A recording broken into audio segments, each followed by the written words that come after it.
बिस्मिल्लाहिर्रहमानिर्रहीम। अस्सलाम वालेकुम नाज़रीन। फोर्थ पिलर टीवी यूएसए के लिए इस्लामाबाद से ब्यूरो चीफ मैं हूं मज़हर इकबाल। पाकिस्तान में आज 31 अक्टूबर है और दिन है मंगल का। 31 अक्टूबर पाकिस्तान में इस हवाले से अहम है कि पाकिस्तान की निगरान हुकूमत ने 31 अक्टूबर की तारीख मुकर्रर की थी, डेडलाइन मुकर्रर की थी कि पाकिस्तान में गैर कानूनी तौर पे जो गैर मुल्की रह रहे हैं उनको वापस भिजवाया जा सके, और ऐलान किया था कि 31 अक्टूबर तक गैर कानूनी तौर पर पाकिस्तान में रहने वाले गैर मुल्की अगर अपने मुल्कों को वापस ना गए तो 1 नवंबर से उनकी गिरफ्तारियों का सिलसिला शुरू कर दिया जाएगा। आज इस हवाले से इस्लामाबाद में गैर मामूली तौर पर सरगर्मियां रहीं, और पहले हम आपको अदाद-ओ-शुमार बता दें। सरकारी अदाद-ओ-शुमार के मुताबिक कोई 98 लाख के करीब जो गैर कानूनी तौर पर पाकिस्तान में आबाद गैर मुल्की थे, हुकूमत उनको वापस भिजवा चुकी है। और एक मुहतात अंदाजे के मुताबिक 18 से 20 लाख लोग अभी भी पाकिस्तान में मौजूद हैं। जिस तरह मैंने कहा कि आज इस्लामाबाद में इस हवाले से गैर मामूली सरगर्मियाँ थीं, इनमें सबसे ज़्यादा इम्पोर्टेंट बात जमीयत उलमा इस्लाम फजल रहमान ग्रुप के सरबराह मौलाना फजल रहमान का रद्द अमल था। उनका रद्द अमल का क्या था मैं आपको बताता हूं, लेकिन इससे पहले मैं आपको बताऊं कि आज चीन के सफीर ने मौलाना फजल रहमान के साथ मुलाकात की। अमेरिका के पाकिस्तान में सफीर डोनाल्ड ब्लूम ने इस हवाले से निगरान वज़ीर ख़ारजा जलील अब्बास जिलानी के साथ मुलाकात की, और एडमिनिस्ट्रेटर यूएसएड ने भी आज टेलीफोन कॉल किया निगरान वज़ीर ख़ारजा जलील अब्बास जिलानी को। और आपको बताएं कि इस्लामाबाद में बरतानिया की हाई कमिश्नर जेन मैरियट ने आज इसी मामले के ऊपर जो निगरान वज़ीर दाखिला हैं सरफराज बुगटी, उनके साथ मुलाकात की।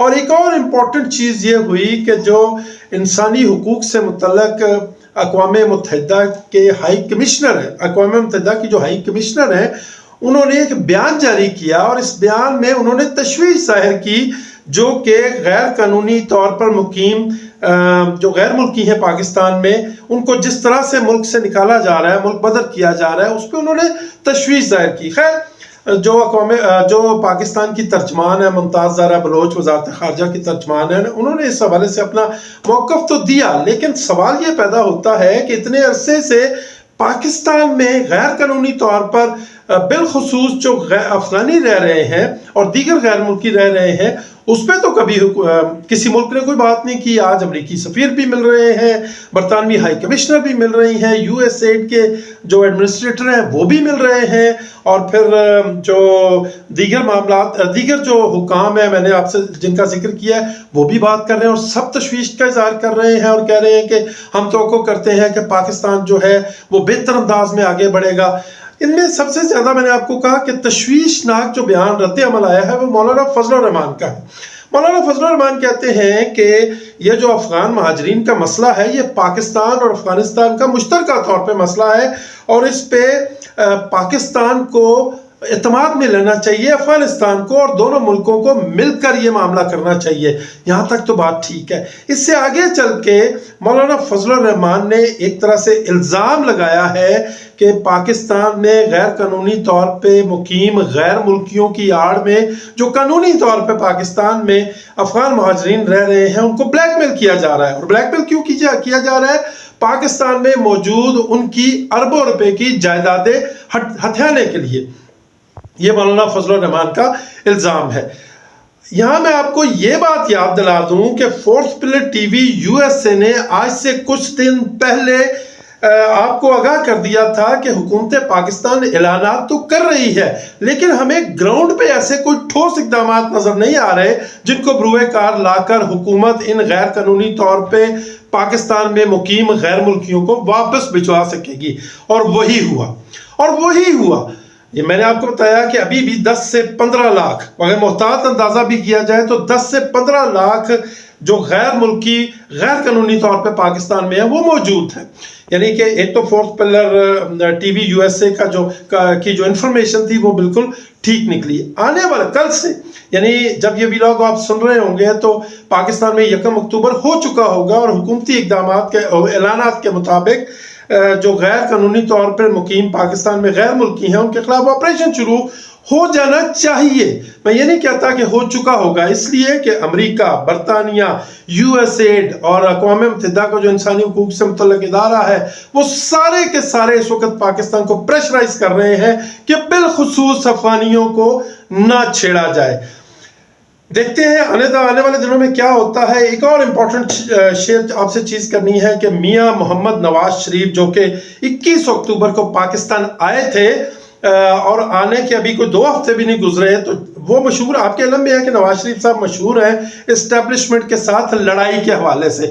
تو خبریں آ رہی ہیں کہ نواز شریف صاحب نے اسٹیبلشمنٹ کے ساتھ ایک دفعہ پھر پنگا شروع کرنے کا پروگرام بنا لیا. وہ پنگا کیا ہے؟ نواز شریف صاحب کا یہ کلیم ہے، وہ کہتے ہیں کہ اسٹیبلشمنٹ کے کچھ لوگوں نے مجھے یقین دلایا تھا کہ آپ کو وزیر اعظم بنایا جائے گا، اور اب جب وہ پاکستان میں آئے ہیں یہاں گراؤنڈ ریالٹی مختلف ہے. تو نواز شریف کہہ رہے ہیں کہ اسٹیبلشمنٹ کچھ ایسے اقدامات نہیں کر رہی جن سے میں وزیر اعظم بنتا جا رہا ہوں، جبکہ دوسری طرف اسٹیبلشمنٹ کا کہنا ہے کہ آپ کی جو پاپولیرٹی ہے پاکستان میں 5 سے 8% ہے. دوسری طرف جو عمران خان ہے ان کی پاپولیرٹی 80 سے 85% ہے. 80 سے 85% پاپولیرٹی کے مقابلے میں 5 سے 8% والے کو وزیر اعظم کس طرح سے بنایا جا سکتا ہے؟ تو نواز شریف صاحب کو غصہ اس پہ آ گیا ہے. اطلاعات ہے مسلم لیگ نون کے حلقے بتا رہے ہیں کہ نواز شریف صاحب سخت تشویش میں مبتلا ہیں اور وہ یہ کہہ رہے ہیں کہ میرے ساتھ دھوکہ ہوا ہے، مجھے یہاں پہ بلایا گیا ہے اور اس کے بعد جو ہے میرے سے بٹرے کیا گیا، جو وعدے کیے گئے تھے وہ پورے نہیں کیے جا رہے. آنے والے دنوں میں آپ کو نظر آئے گا کہ نواز شریف اور اسٹیبلشمنٹ کے درمیان جو دوریاں ہے وہ بڑھتی چلی جائے گی. ایک اور بڑی امپورٹنٹ خبر یہ ہے کہ عمران خان صاحب نے اپنے وکیل کے ذریعے جیل سے یہ پیغام بھیجا ہے کہ مجھے جیل میں کھانے کے ذریعے زہر دیا گیا ہے یا زہر دیا جا رہا ہے. اس پہ بڑی تشویش ہے پاکستان تحریک انصاف میں اور پاکستان کے عوام میں. جب میں آپ سے بات کر رہا ہوں تو پاکستان تحریک انصاف کی کور کمیٹی کا اجلاس ہو رہا ہے اور تھوڑی دیر کے بعد کور کمیٹی جو ہے اس حوالے سے اپنا رد عمل تو دے گی، لیکن اس کے ساتھ ایک اور بڑی امپورٹنٹ بات ہے کہ عمران خان صاحب کی رہائی کے راستے بھی کھلنا شروع ہو گئے ہیں. انتہائی اہم ذرائع کا کہنا ہے کہ نومبر میں عمران خان صاحب جیل سے باہر آتے ہوئے نظر آ رہے ہیں. کیا پاکستان کی اسٹیبلشمنٹ جو ہے وہ چاہ رہی ہے کہ عمران خان جو ہے وہ جیل سے باہر آ جائیں؟ شاید ایسا نہیں ہے. تو پھر وہ ایسا کیوں کر رہے ہیں؟ ایک غیر ملکی شخصیت، ایک انتہائی اہم غیر ملکی شخصیت کا براہ راست دباؤ ہے. وہ شخصیت براہ راست کوشش کر رہی ہے کہ عمران خان جو ہے باہر آ جائے، اور پلی یہ لی جا رہی ہے کہ اس وقت اسرائیل اور فلسطین کے درمیان جو صورتحال ہے وہ اتنی خراب ہے کہ امت مسلمہ کو ایک جاندار آواز چاہیے، اور وہ جاندار آواز جو ہے عمران خان صاحب کے علاوہ اور کوئی نہیں ہو سکتی. آنے والے چند دنوں میں اس حوالے سے جو ڈیولپمنٹس ہیں وہ کھل کے سامنے آ جائیں گی. جو بھی صورتحال ہوگی ہم آپ کے سامنے رکھیں گے. تب تک کے لیے اپنا بہت خیال رکھیے گا، اپنا بھی اور fourth pillar T V USA کا بھی.